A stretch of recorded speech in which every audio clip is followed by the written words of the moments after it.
Tu es un escroqué. Toi qui es magicien, tu te penses intelligent. Tu es bête. On t'a escroqué. Vous connaissez ChatGPT? Qui connaît ce ChatGPT? Une intelligence, c'est effrayant. C'est vraiment effrayant. ChatGPT. Tapez ça sur YouTube et faites des recherches dessus. Je vous dis, c'est une des dernières technologies qui vient de sortir, qui fait trembler la Silicon Valley. C'est terrible. Tu sens que ça, ce n'est plus normal. Il a l'intelligence comme toi. Toute question que tu poses, à l'instant, il te répond. Si, ça veut dire quoi? Le niveau de perversion le plus élevé que l'homme n'a jamais atteint. C'est ça 666. 666, c'est le paroxysme du mal. Le paroxysme de l'adoration à Satan. Le paroxysme de l'apostasie. Le paroxysme de la rébellion à Dieu où l'homme devient comme un démon. C'est ça l'intention du diable. Nous amener tous en enfer. Si nous disons, Dieu a choisi que tel nombre aille au ciel, tel nombre aille en enfer, eh bien mes frères et sœurs, ce Dieu-là est plus méchant même qu'un homme. Lorsque vous voyez dans la Bible quelque chose se répéter, 42 mois, un temps, des temps, la moitié d'un temps, 7 semaines, 1260 jours, sachez que ça arrivera, ça arrivera. Donc quand nous prêchons là, 7 ans de tribulation, nous n'inventons rien, c'est écrit clairement dans la Bible. Vous savez, ceux qui sont dans les fausses doctrines ont des détails de leur doctrine. Mais ceux qui sont dans la vraie doctrine n'ont pas les détails de leur doctrine. Je vais vous donner des détails. Amen. Le thème de mon message ce soir, c'est la marque 666 et 7 ans de tribulation. Je vais commencer par les 7 ans de tribulation. Amen. Donc aujourd'hui, je vais aller calmement vous donner les versets pour chaque chose qui a été dite jusqu'à la marque de la bête, clairement, simplement, comme ceux des fausses doctrines enseignent. Amen. Alors, lorsque vous lisez la parole de Dieu au sujet des 7 ans, on parle de un temps, des temps, la moitié d'un temps, et on parle de 7 semaines, et de la moitié, plutôt on parle d'une semaine, et de la moitié d'une semaine. C'est là qu'on trouve le chronogramme de la tribulation. Et 2 endroits nous donnent ce chronogramme, le livre de Daniel et le livre d'Apocalypse. Daniel et Apocalypse. D'ailleurs, on dit que le livre de Daniel, c'est l'Apocalypse de l'Ancien Testament. Lorsque tu veux connaître l'Apocalypse de l'Ancien Testament, c'est Daniel. Daniel et Jean, les deux, quand tu lis vraiment, tu sens que c'est le même esprit, pour dire que le Saint-Esprit déjà opéré dans l'Ancien Testament. Alors, prenez tout d'abord Apocalypse 11, versets 1 à 7. Prenez cela, 7 ans de tribulation. Je répète, la première partie de la tribulation est appelée tribulation, 3 ans et demi de tribulation, et la deuxième est appelée grande tribulation. Donc, qu'est-ce qu'il y aura? La tribulation, c'est après l'enlèvement. Lorsque l'Église sera enlevée, ce ne sera pas la fin du monde. Ce sera la fin de la grâce, la fin des temps des nations. Mais le monde va continuer après l'enlèvement. Verset. Apocalypse 11, versets 1 à 7. La Bible dit ceci. On me donna un roseau semblable à une verge, en disant, lève-toi et mesure le temple de Dieu, l'autel et ceux qui y adorent. Mais le parvis extérieur du temple, laisse-le en dehors et ne le mesure pas, car il a été donné aux nations, et elles fouleront au pied la ville sainte pendant 42 mois. Dites 42 mois. 42 mois. 42 mois, ça donne combien? 3 ans et demi. Alléluia. Quand tu prends 42 mois, tu divises par 12, ça te donne 3 ans et demi. 42 mois. Je donnerai à mes 2 témoins le pouvoir de prophétiser revêtus de sac pendant 1260 jours. 1260 jours, c'est 42 mois et ça fait 3 ans et demi. Amen. Ça va? Ça va? Donc on parle de 1260 jours et de 42 mois. Mais 42 mois, c'est 3 ans et demi. 1260 jours, c'est aussi 3 ans et demi. Ce sont les 2 oliviers et les 2 chandeliers qui se tiennent devant le Seigneur de la terre. Si quelqu'un veut leur faire du mal, du feu sort de leur bouche et des ennemis. Si quelqu'un veut leur faire du mal, il faut qu'il soit tué de cette manière.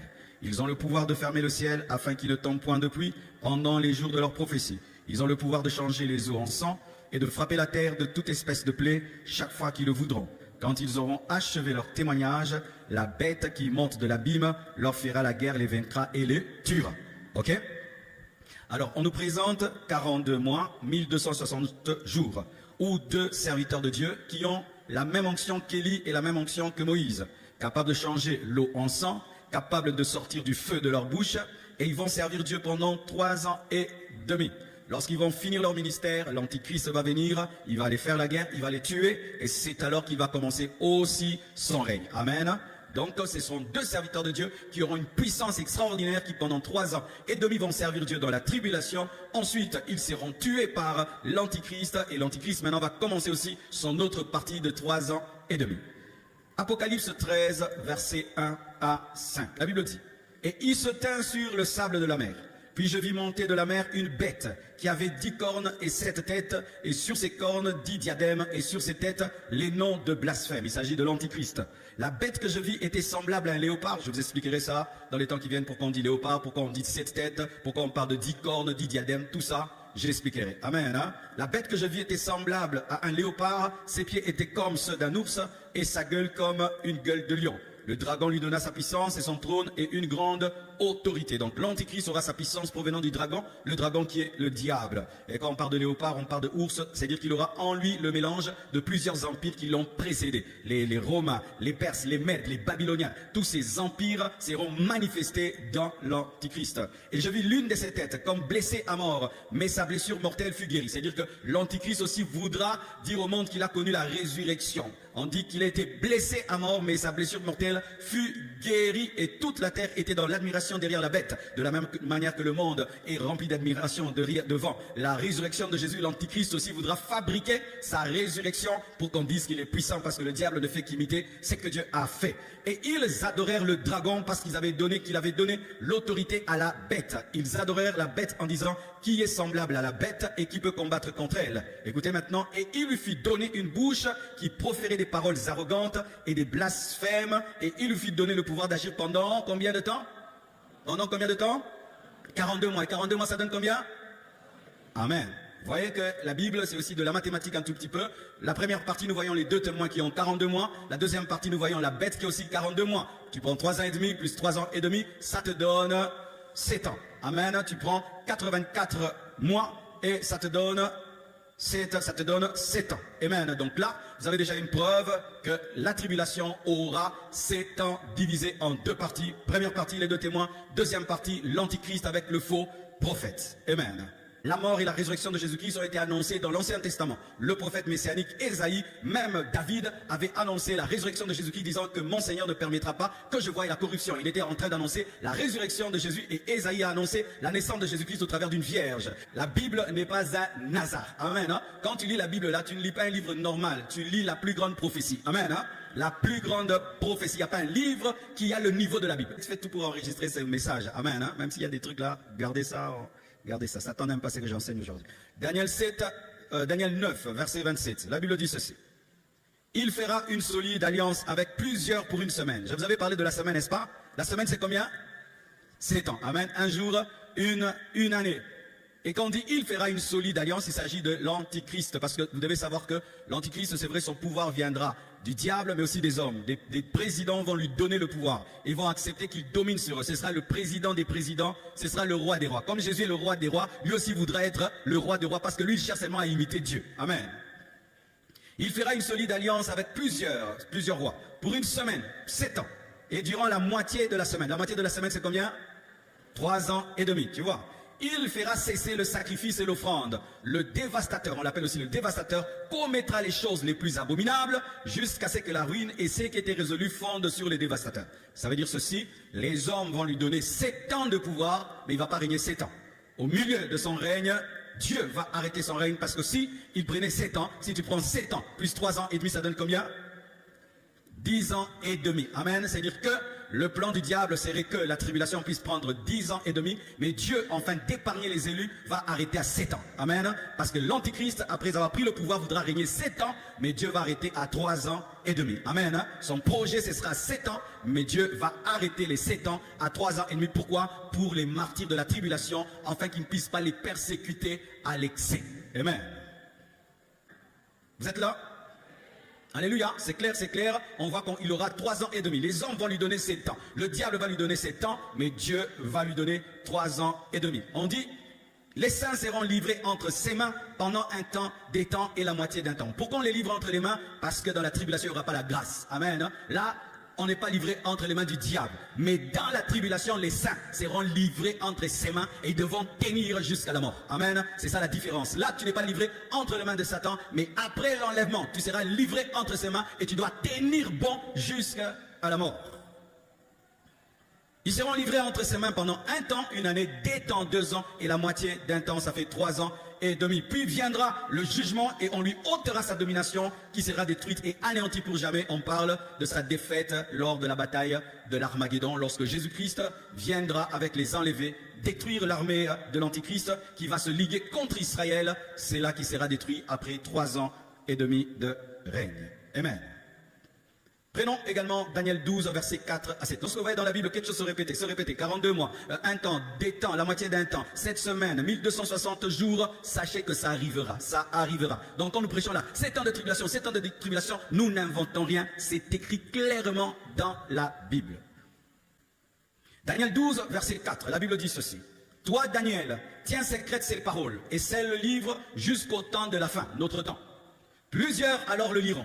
Et la connaissance augmentera, c'est ce qui nous arrive déjà. Et moi, Daniel, je regardais, et voici 2 autres hommes se tenaient debout. L'un en deçà du bord du fleuve, et l'autre de là du bord du fleuve. L'un d'eux dit à l'homme vêtu de là, qui se tenait au-dessus des eaux du fleuve, quand sera la fin de ces prodiges? Écoutez, et j'entendis l'homme vêtu de là, qui se tenait au-dessus des eaux du fleuve, il leva vers les cieux sa main droite et sa main gauche, et il jura par celui qui vit éternellement que ce sera dans un temps, des temps et la moitié d'un temps, et que toutes ces choses finiront quand la force du peuple saint sera entièrement brisée. Alléluia. C'est-à-dire que Israël, lors de la bataille d'Armageddon, la force des Juifs sera entièrement brisée. C'est alors qu'ils vont crier vers Jésus-Christ, et Jésus reviendra avec l'Église et détruira l'armée de l'Antichrist. Et on dit clairement, après un temps, des temps et la moitié d'un temps, clair de clair, la grande tribulation aura 3 ans et demi, et la tribulation aura 3 ans et demi, et ça donne 7 semaines, ça donne 1 semaine, et ça donne 7 ans. Amen. Apocalypse 12, versets 13 à 14. Écoutez ceci. Apocalypse 12, 13 à 14. Quand le dragon vit qu'il avait été précipité sur la terre, il poursuivit la femme qui avait enfanté l'enfant mâle. Et les 2 ailes du dragon, du grand aigle plutôt, les 2 ailes du grand aigle furent données à la femme afin qu'elle s'envolât au désert vers son lieu où elle est nourrie un temps, des temps, la moitié d'un temps, loin de la face du serpent. Le dragon c'est le diable, la femme c'est Israël. Ce passage parle de la persécution des Juifs qui ont engendré Jésus. L'enfant dont parle, c'est Jésus qui a été engendré par Israël, et le diable est en colère contre les Juifs parce que ce sont les Juifs qui ont donné le Messie au monde. Amen. Et l'Israël sera très persécuté pendant la grande tribulation et pendant 3 ans et demi, un temps, des temps, la moitié d'un temps. Toujours clair de clair. Apocalypse 12, versets 1 à 6. Un grand signe parut dans le ciel, une femme enveloppée du soleil, la lune sous ses pieds, et une couronne de 12 étoiles sur sa tête, les 12 tribus d'Israël. Il s'agit toujours d'Israël. Elle était enceinte et elle criait, étant au travail et dans les douleurs de l'enfantement. Un autre signe parut encore dans le ciel, et voici c'est un grand dragon rouge, le diable ayant 7 têtes et 10 cornes, et sur ces 7 têtes, 7 diadèmes. Sa queue entraînait les tiers des étoiles du ciel. Les tiers des étoiles du ciel, ce sont les anges. On parle de la précipitation de Lucifer lorsqu'il est tombé. Il est tombé avec le 1/3 des anges. Les étoiles, là, ce sont les anges qui sont devenus des démons, et les jeter sur la terre. Le dragon se tint devant la femme qui allait enfanter. Il ne s'agit pas de Marie, amen, il s'agit d'Israël, afin de dévorer son enfant lorsqu'elle aurait enfanté. Elle enfantait un fils qui doit paître toutes les nations avec une verge de fer. C'est Jésus, n'est-ce pas? Et son enfant fut enlevé vers Dieu et vers son trône. C'est Jésus, amen. Et la femme s'enfuit dans le désert où elle avait un lieu préparé par Dieu. C'est-à-dire que Dieu prendra soin d'Israël aussi pendant la tribulation, afin qu'elle fût nourrie pendant 1260 jours. Ça donne combien? 3 ans et demi. Amen. Acclamons la Bible. Donc là, clairement, tu peux prouver à quelqu'un, quand tu dis 7 ans, 3 ans et demi, ces versets-là seulement, si tu le donnes à quelqu'un et il veut comprendre, il a l'intelligence spirituelle, c'est clair, de clair que ça va faire 7 ans, clairement. Matthieu 24, versets 21-22, la Bible dit, car alors la détresse sera si grande, qu'il n'y en a point eu de pareil depuis le commencement du monde jusqu'à présent, et qu'il n'y en aura jamais. Là, c'est la tribulation. C'est seulement dans la tribulation qu'on peut dire qu'il y a eu de la détresse comme jamais depuis que le monde existe. Ce ne sont pas les persécutions que les chrétiens vivent maintenant. La détresse la plus grande depuis que le monde existe, ce sera de la tribulation, parce que la tribulation est appelée la colère de l'agneau. Nos persécutions et nos épreuves présentes ne sont pas vraiment dans ce verset. Et maintenant, par rapport à cette période qui sera caractérisée par une grande souffrance, le verset 22 dit ceci. Et si ces jours n'étaient abrégés, écourtés, rendus courts, personne ne serait sauvé. C'est-à-dire quoi? Que si la tribulation durait 10 ans et demi, même les martyrs de la tribulation allaient prendre la marque de la bête.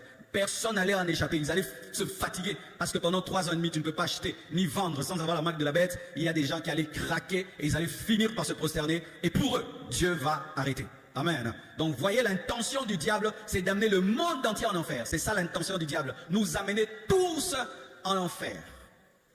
Et si ces jours n'étaient abrégés, personne ne serait sauvé. Mais à cause des élus, ces jours seront abrégés. C'est quoi un élu? Un élu. C'est que vous devez savoir qu'il y a une différence entre la préscience de Dieu et la prédestination. Dieu maintenant, dans sa préscience. Préscience c'est quoi? C'est présavoir. Présavoir c'est quoi? C'est connaître les choses avant. Ce n'est pas vouloir les choses avant. Car il y a une différence entre connaître les choses avant et vouloir les choses avant. Dieu connaît le nombre des gens qui iront en enfer. Dieu connaît le nombre des gens qui iront au ciel. Mais ce n'est pas qu'il veut, il connaît. Parce qu'il peut connaître. Mais si nous disons, Dieu a choisi que tel nombre aille au ciel, tel nombre aille en enfer, eh bien mes frères et sœurs, ce Dieu-là est plus méchant même qu'un homme. Pourquoi? Je n'ai rien demandé pour être crié. Toi-même tu me crées. Je ne t'ai rien demandé pour venir sur la terre. Toi-même tu décides de m'amener sur la terre. 2, tu m'empêches de croire en toi. Ensuite tu me jettes en enfer éternellement. Je t'ai fait quoi? Amen, hein?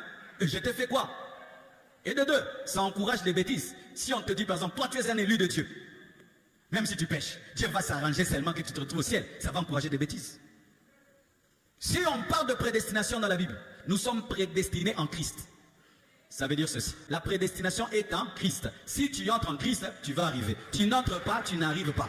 Mais ne dites jamais, toi qui étais choisi pour aller en enfer, toi qui étais choisi pour aller être au ciel. Alors les gens parlent de Judas. Judas n'était pas obligé de vendre Jésus. Et il n'était pas aussi obligé de se suicider, il pouvait se repentir parce que Pierre aussi s'est repenti et Jésus l'a recueilli. Les deux ont fait un péché, mais Pierre s'est ressaisi, Jésus l'a reçu. Si Judas s'était repenti, il allait être reçu. Mais Dieu qui connaît toutes choses avait vu en avance comment son fils allait mourir et il a écrit parce qu'il connaît les choses en avance. Donc il voudra faire souffrir le monde plus que cela, mais Dieu va arrêter son règne à 3 ans et demi au lieu de 7 ans. C'est que moi je crois de la marque de la bête. Alors, la Bible dit elle-même, je vais vous donner le verset, que c'est un chiffre d'homme. Chiffre d'homme, c'est 6. Pourquoi 6? Parce que l'homme a été créé le 6e jour. 6, 6, 6. 6, 6, 6, chiffre de l'homme. Pourquoi on ne dit pas chiffre du diable? Parce que l'homme, c'est l'homme, lui, qui doit être perdu, parce que le diable est déjà perdu. Alléluia. Aussi. Pourquoi pas 6 seulement, mais 3, 6? Parce que l'homme a 3 parties, corps, âme et esprit. C'est-à-dire perdition dans le corps, perdition dans l'âme, perdition dans l'esprit. C'est-à-dire une perdition totale. Et une opposition au Père, au Fils et au Saint-Esprit. 6, 6, 6, ça veut dire quoi? Le niveau de perversion le plus élevé que l'homme n'a jamais atteint. C'est ça 666. 666, c'est le paroxysme du mal. Le paroxysme de l'adoration à Satan. Le paroxysme de l'apostasie. Le paroxysme de la rébellion à Dieu où l'homme devient comme un démon. Vous devez savoir que les païens ne sont pas comme les démons.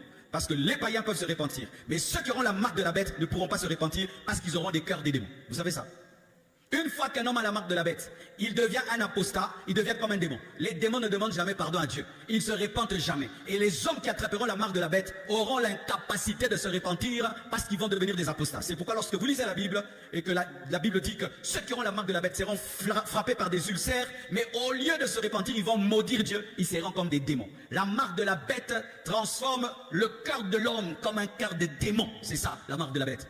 Alors ce qui fait que aujourd'hui, quand vous voyez quelqu'un, il se tatoue 666, il porte des habits 666, c'est pas la vraie marque de la bête. Parce que quelqu'un peut se tatouer, puis il enlève, et puis Dieu lui pardonne. Quelqu'un peut porter un habit 666, il demande pardon, Dieu lui pardonne. Mais quand tu as la vraie marque de la bête, tu es impardonnable. Alors les marques là qu'on parle là, oh ils ouvrent des portes avec ces derniers temps et tout, ce n'est pas encore ça la vraie marque. Parce que tu peux mettre un implant qui ouvre les portes et puis demain tu dis on enlève. Dieu n'a pas de problème avec ça. Parce que j'entends des gens qui ont même dit que le vaccin contre le corona, c'était la marque de la bête. Alors vous devez savoir que la marque de la bête, pour l'instant, elle n'est pas là. Elle est en préparation. Si quelqu'un te dit aujourd'hui, oh, j'ai la marque de la bête, ce n'est pas la vraie marque de la bête, parce que si quelqu'un prend la marque de la bête maintenant, entre guillemets, il peut se repentir, Dieu lui pardonne. Mais dans la tribulation, ce n'est pas possible. Et donc pour l'instant, la marque de la bête n'est pas là. Amen. Et la marque de la bête, ce n'est pas seulement un signe que quelqu'un écrit, c'est une adoration à Satan. En plus, c'est une clé, c'est un passeport qui permet de vendre, d'acheter, de voyager. C'est une clé spirituelle, une clé économique, une clé politique, commerciale. Et pour l'instant, il n'y a rien sur la terre qui est à ce niveau-là. Amen. La marque de la bête se prépare, mais elle n'est pas encore en application. Amen. Apocalypse 13, 10. Si quelqu'un mène en captivité, il ira en captivité. Si quelqu'un tue par l'épée, il faut qu'il soit tué par l'épée. C'est ici la persévérance et la foi des saints. Puis je vis monter de la terre une autre bête. Une autre bête. Il y avait la première, l'antichrist, mais il y a une deuxième bête. Vous devez savoir que dans l'Apocalypse, il n'y a pas que la bête, la seule bête. Il y a deux bêtes. Il y a une bête qui est l'antichrist et il y a une deuxième bête qui avait deux cornes semblables à celles d'un agneau et qui parlait comme un dragon. Ce sera la combinaison de l'agneau et du dragon, parce que ce sera un faux serviteur de Dieu. Il aura l'apparence d'un serviteur de Dieu, mais il aura la puissance satanique. Ce sera un magicien caché derrière la Bible, un magicien caché derrière l'œuvre de Dieu, un magicien caché derrière l'église. Ce sera le chef spirituel de la plus grande église qui va exister lors de la tribulation. Ce sera une bête, mais qui ressemble à un agneau, mais qui parle comme un dragon. Elle exerçait l'autorité de la première bête en sa présence. Elle était servante de l'antichrist. Ce sera un serviteur de Dieu, un faux serviteur de Dieu qui va servir un politicien. Ce sera un faux serviteur de Dieu qui sera sous la direction d'un politicien maléfique, démoniaque, qui va lui donner aussi sa puissance. C'est-à-dire le dragon donne sa puissance à l'antichrist et l'antichrist donne la puissance au faux prophète. Elle exerçait l'autorité de la première bête en sa présence et elle faisait que la terre et ses habitants adoraient la première bête dont la blessure mortelle avait été guérie. C'est-à-dire que l'antichrist va utiliser la religion pour que les hommes l'adorent. L'antichrist viendra dans les églises qui vont rester après l'enlèvement pour que les hommes de Dieu disent à leurs fidèles de l'adorer. C'est ce qui va arriver. Waouh! C'est terrible, hein? C'est pourquoi l'église doit être au milieu du village. Amen, hein? C'est très important. Elle opérait des grands prodiges, même jusqu'à faire descendre du feu du ciel sur la terre à la vue des hommes. Qui faisait des miracles comme ça dans la Bible? Vous le connaissez? Qui faisait descendre le feu sur la terre? Élie. Le faux prophète fera des miracles comme Élie. Vous qui aimez les miracles plus que la parole, plus que le caractère. Il a le caractère du dragon, mais il fait des miracles comme Élie. Il est doux comme un agneau, mais il parle comme Satan. Il fait les miracles comme Élie, mais par la puissance satanique. Une combinaison de satanisme, de l'agneau, du dragon. Terrible. C'est pourquoi faites attention au mélange. Alléluia, faites attention au mélange. Quelqu'un il parle ici, chrétien. Il descend là-bas, païen. Faites très attention. Il lui fut donné d'animer l'image de la bête, afin que l'image de la bête parlât. L'image qui parle, c'est quoi? C'est la télévision. Jean a vu la télévision. Il lui fut donné d'animer l'image de la bête, afin que l'image de la bête parlât. C'est l'intelligence artificielle.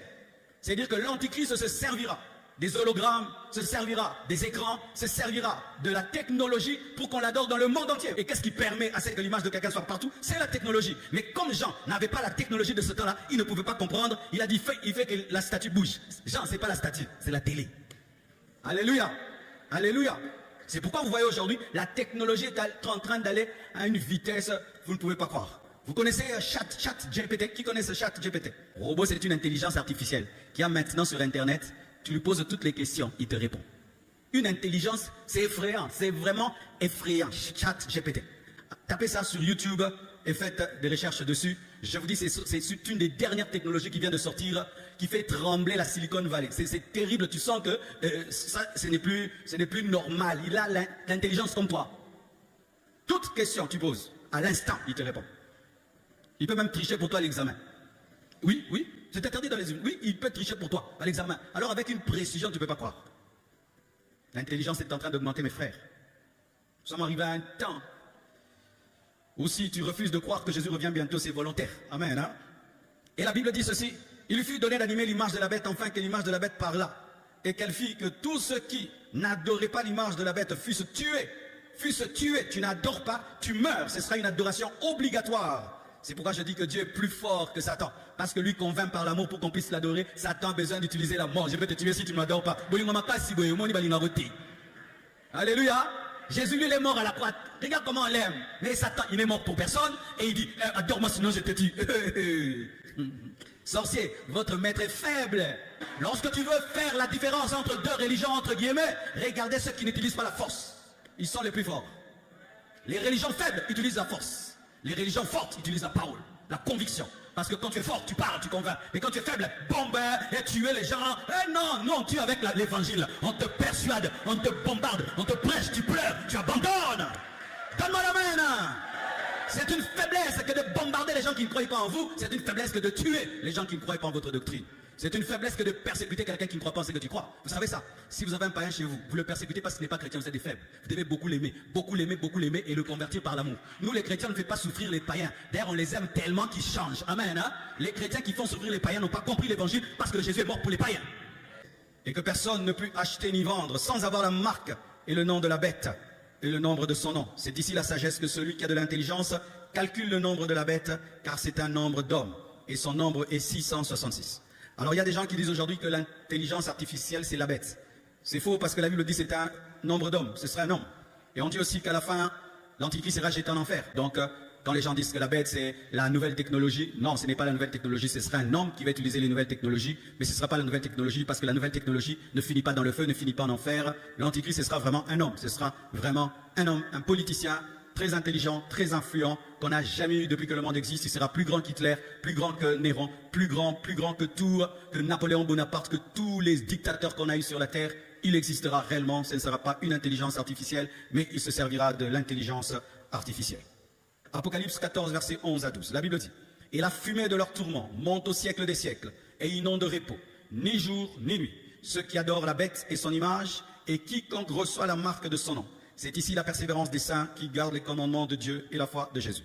Ceux qui auront pris la marque de la bête, la Bible dit qu'ils seront tourmentés dans le feu au siècle des siècles, sans repos, ni la journée, ni la nuit. C'est l'enfer. Une fois qu'un homme a pris la marque de la bête, il ne peut pas dire: Dieu, excuse-moi, j'avais un peu faim, j'avais peur, excuse-moi, on enlève. Une fois que tu prends cela, pour toi, ce sera le feu éternel, les tourments éternels au siècle des siècles, sans répit.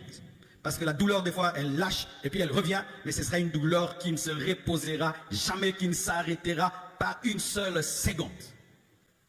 Donc, frère, rater l'enlèvement, ce n'est pas aller en enfer, mais c'est être proche de l'enfer. Parce que peu de gens vont résister devant cette tentation de prendre la marque de la bête, et une fois que tu prends, c'est l'enfer. Ne ratez pas l'enlèvement, ne ratez pas l'enlèvement. Apocalypse 16, versets 1 à 2. Et j'entendis une voix forte qui venait du temple et qui disait aux 7 anges: allez et versez sur la terre les 7 coupes de la colère de Dieu. Je vous expliquerai cela aussi. Peut-être je vais prêcher que ça toute l'année, hein. Il y a trop de choses à dire. Versez les 7 coupes de la colère de Dieu. Le premier Allah, il versa sur sa coupe sur la terre, la première coupe. Et un ulcère malin et douloureux frappa les hommes qui avaient la marque de la bête et qui adoraient son image. C'est-à-dire que les gens qui auront la marque de la bête seront déjà tourmentés pendant qu'ils sont vivants. Ils auront des ulcères, des bibons, des plaies bizarres et qui font très très mal. Tu t'imagines, 3 ans et demi, tu as des ulcères qui ne finissent pas. Une plaie qui ne finit jamais. Et aussi quand tu meurs, tu vas encore dans le feu. Hey, il ne faut pas rater. Hein? Alléluia. Encore, Apocalypse 16, verset 19, verset 20 à 21. La Bible dit ceci: et la bête fut prise, et avec elle le faux prophète, qui avait fait devant elle les prodiges par lesquels ils avaient séduit ceux qui avaient pris la marque de la bête et adoré son image. Ils furent tous les deux jetés vivants dans les temps ardents de feu et de soufre. Et les autres furent tués par l'épée qui sortait de la bouche de celui qui était assis sur le cheval, Jésus, et tous les oiseaux se rassasièrent de leur chair. Le jour que ces 3 ans et demi de règne vont prendre fin, on va seulement les prendre comme ça, comme un beignet. On va les jeter dans les feux. Et quand vous lisez la Bible, ce sont les 2 seules personnes de toute l'humanité qui iront en enfer sans mourir. Donc ils ne vont même pas passer par la mort, c'est vivant feu. C'est écrit. Ce sont les premières personnes qui vont inaugurer l'enfer. J'aimerais un peu parler aux satanistes qui sont ici et les sorciers. Parce que les sorciers vont à l'église, parce que le Judas est à l'église. Si dans l'église de Jésus-Christ, il y avait 12 personnes, il y avait un Judas. Si tu as 24 personnes, 2 Judas. Si tu as 10 000 personnes, combien de Judas? Alors j'aimerais vous parler à vous, sorciers, féticheurs, magiciens, qui vous déguisez en chrétiens, venez parmi nous, vous cherchez à envoûter les gens, déranger les gens. J'aimerais un peu vous parler de votre maître Satan, qui vous trompe qu'il est fort. Nous, quand on voit le fils de notre Dieu, c'est que son père a fait pour lui. Il y a de quoi devenir son fils. Il n'a pas abandonné dans le tombeau. 3 jours après, il a ressuscité. Aujourd'hui, il est à la droite de Dieu le Père et revient dans la puissance. Mais quand je regarde ce que votre maître Satan va faire à son fils, vraiment, c'est un papa irresponsable. Pendant qu'on va prendre son fils, le jeter dans le feu, il ne va même pas plonger dans le feu. Il ne va rien faire pour lui. Lui-même sera lié pendant 1000 ans. Mais Dieu n'était pas lié pendant que Jésus était mort. C'est pourquoi Jésus est sorti 3 jours du tombeau. Le diable sera délié et il ira attaquer à la guerre de Magog et Magog. On va le prendre, on va le jeter dans le feu. Ils vont se retrouver, papa et l'enfant, en enfer après 1000 ans de séparation. Sorcier, vous êtes en train de suivre un maudit qui sera maudit, un échec qui échouera et qui ne fera qu'échouer. Parce que lui, il ne fait qu'échouer. Lui, il ne va que de précipitation en précipitation. Et il vous trompe et vous dit, si tu m'as donné ton âme, tu ne peux plus la retirer. C'est faux. Si tu as fait un pacte avec le diable et tu lui as donné ton âme, étant donné que ton âme n'est pas à toi, tu ne peux pas donner ce qui n'est pas à toi, donc tu peux retirer. Oh non, j'ai fait le pacte avec le diable, c'est impossible de faire marche arrière. Tu peux faire marche arrière. Parce que l'enfer n'a pas été créé pour l'homme. L'enfer a été créé pour le diable, mais pour les hommes qui vont le suivre. Mais si tu ne le suis pas, tu ne finiras pas là-bas. Et il te ment. La nuit, tu conduis des voitures. La journée, tu es piéton. Nous, c'est qu'on voit en vision, on le devient. Lorsque Dieu nous bénit. Ah, mais non, mais c'est terrible. Est-ce que Jésus a prêché avec des écrans comme moi? Jésus a prêché sur des chars comme ça. Il n'est même pas jaloux de moi. Mais Satan est jaloux de ses enfants. C'est pourquoi il te donne la santé, mais demain, il va te prendre les enfants. Demain, il te donne les enfants, il te prend la santé. Il te donne l'argent, il te prend le sommeil. Pourquoi? Parce qu'il bénit avec jalousie, parce qu'il n'est pas béni. Mais Dieu est éternellement béni. C'est pourquoi Jésus a dit que si vous croyez en moi, vous ferez les œuvres que j'ai faites et vous en ferez des plus grandes. Il n'a aucune jalousie. Donne-moi l'amen. Pour ceux qui ne savent pas, vous savez que Jésus n'avait même pas parlé la langue sur la terre. Vous savez que Jésus n'a jamais dirigé une église locale au vrai sang du terre. C'est Pierre qui a dirigé. Il n'était pas jaloux.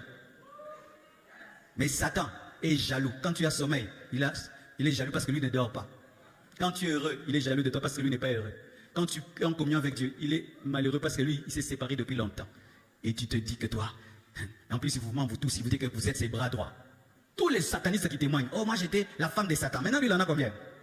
Oh, j'étais le bras droit du diable. Il a combien de bras? Il vous ment tous que vous êtes des bras droits. Son bras droit arrive, il s'appelle Antichrist, et il finira dans le feu. S'il va faire ça à son bras droit, toi maintenant qui es son ongle, tu finiras où? Toi qui as la sorcellerie des quartiers, la sorcellerie des rats, des canards. Oui, ta sorcellerie sale là que tu as. Tu es un escroqué. Toi qui es magicien, tu te penses intelligent. Tu es bête, on t'a escroqué. Tu dors dans les cimetières, vraiment. Tu vois des serpents, hein? Des choses t'apparaissent. Ça c'est quoi ça? Oh, je suis sérieux. Un jeune m'a suivi. Il a dit, pasteur, je suis dans la magie. Je suis dans l'occultisme. Je me transforme en loup-garou. Je me transforme en chien. Je commence à prier pour lui. Oh, c'était un chien qui était devant moi. Un jeune garçon qui a voulu être Illuminati. Vous savez le problème des églises, on a oublié les sorciers et les magiciens. On pense à eux seulement quand on dit nous allons brûler les sorciers. Nous allons maintenant détruire les œuvres des sorciers. Ils existent. Il faut qu'ils soient sauvés. L'évangile, ce n'est pas seulement pour les impudiques, même pour les satanistes. Et beaucoup de satanistes, vous êtes dans l'occultisme. Pourquoi? Parce que vous avez peur de la mort. Satan vous dit que si tu me lâches, je te tue. Il n'a pas le droit de te tuer. C'est Dieu qui tient ta vie dans ses mains. Ce n'est pas le diable.